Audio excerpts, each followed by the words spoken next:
everybody, it is Monday, November 10th. A lot of news over the weekend, so a lot to get to. I'm Jackson Mitchell. Let's dive right in. A bipartisan agreement to end the government shutdown was advanced by Senate Democrats and Republicans on Sunday, but it faced opposition from Senate Minority Leader Chuck Schumer and House Minority Leader Hakeem Jeffries due to the exclusion of Affordable Care Act subsidies.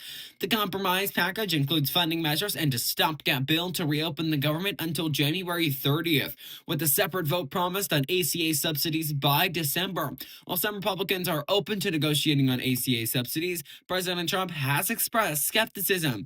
Take a listen to this moment during a press conference from the 8th that split party lines to vote in favor of the new continuing resolution. This is Angus King, the independent from Maine. Because it wasn't working.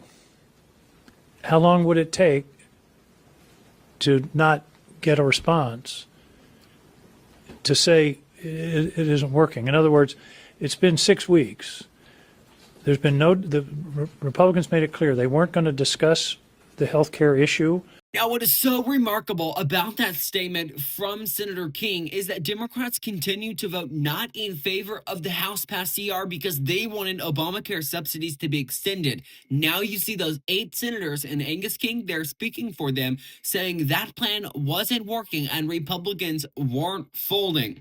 Now, due to the fact this is a new continuing resolution, it does have to travel back to the House.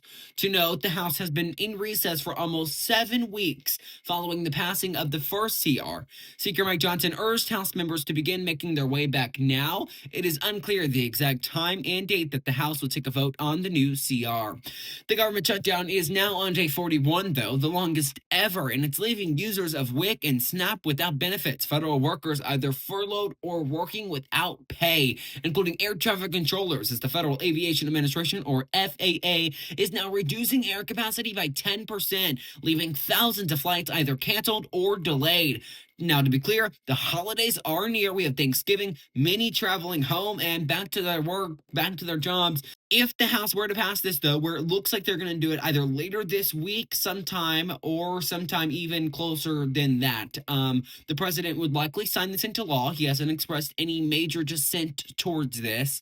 But then there's also this question of recovery. What's it going to look like for those that haven't been paid for now 40 plus days? BrooklynNews.com, though, does have everything on this shutdown. Stay up to date. Again, that is over at BrooklynNews.com. President Donald Trump issued a sweeping pardon to key figures allegedly involved in the plan to arrange an alternative slate of electors and, quote, expose voting fraud during the 2020 election. The pardon includes high-profile individuals like Rudy Giuliani, Sidney Powell, Boris Epstein, John Eastman, and Mark Meadows, along with 72 other individuals associated with the effort to challenge the election results.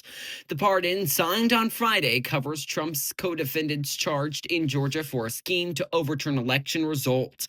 4 of the recipients pleaded guilty in the Georgia case. Quote, this proclamation ends a grave national injustice perpetrated upon the American people following the 2020 presidential election and continues the process of national reconciliation, unquote. That is what the pardon says directly.